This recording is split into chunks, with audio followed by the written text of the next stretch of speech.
कार्यकर्त्यासोबत develop होत नाही, तरुण चळवळ डेव्हलप होत नाही, हे मला इथं प्रामुख्याने सांगायचं आहे. माझी एनजीओ खूप चांगलं काम करते. आता आजची बैठक मी काय घेतल्या त्याचं सगळ्यात मोठं कारण सांगतो तुम्हाला. भारताचा स्वातंत्र्याचा अमृत महोत्सव म्हणून गेल्या 5 वर्षापाठीमागे नरेंद्र मोदी साहेबांनी खूप मोठी संकल्पना राबवली की भारताला स्वातंत्र्याला 75 वर्ष पूर्ण झाली. ज्या अण्णाभाऊ साठेंनी कधी स्वातंत्र्य मान्यच नव्हतं, त्या स्वातंत्र्याला 75 वर्ष पूर्ण झाल्यावरती भारतात मोठा उत्सव साजरा झाला. मोदींनी केलं. मोदी साहेबांनी संकल्पना केली की भारतीय संविधानाची प्रत प्रत्येक शाळेमध्ये, प्रत्येक प्रशासकीय इमारतीमध्ये लागू करा, त्याचं वाचन लागू करा. हा त्यांनी GR काढायच्या आधी, आता बघ मोदी साहेबांनी GR काढायच्या आधी 3 महिने भारताच्या संविधानाची प्रत शासन, प्रशासन, विभागीय सगळ्या अधिकाऱ्यांच्या कार्यालयात विजयदादांनी पाठवली होती प्रत. आणि मग 3.5 महिन्यानंतर तो GR आला तर भारतीय संविधान कंपल्सरी करा.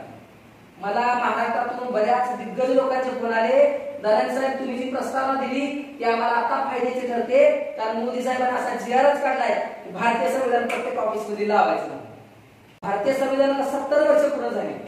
त्यामुळे पण आता तर आनंदाचा क्षण असा आहे की भारतीय संविधान लिहून झाल्यानंतर बाबासाहेबांनी 1949 ला भारतीय संविधान ताब्यात दिले त्यांच्या डॉक्टर राजेंद्र प्रसादांच्या. आणि त्या दिवसाला आजच्या घडीला या वर्षी 2025च्या पर्वामध्ये भारतीय संविधानाचा जन्म होऊन 75 वर्ष पूर्ण झाली आणि त्याचा अमृत महोत्सव आपण या वर्षभरामध्ये साजरा करायला पाहिजे. आपल्या बहुजनांच्या चळवळीतल्या सगळ्या कार्यकर्त्यांचं, पदाधिकाऱ्यांचं महत्वपूर्ण काम. कोण सुद्धा म्हणत नाही संविधानिक काम चालू. इव्हन ह्या निवडणुका सुद्धा संविधानिक होत्यात असं मला वाटत नाही. ह्या निवडणुका संविधानिक होत नाही. जर संविधानिक झाल्या असत्या तर एससीची जागा एससीलाच दिली असती, एनटीची जागा एनटीलाच दिली असती, ओबीसी जागा ओबीसीलाच दिली असती. खोट्या जातीचे प्रमाणपत्र काढून निवडणुका लढवताय तुम्ही. सक्कर साहेबांनी बऱ्याचदा दंगा केलाय 2 महिन्यामध्ये, माहिती आहे तुम्हाला.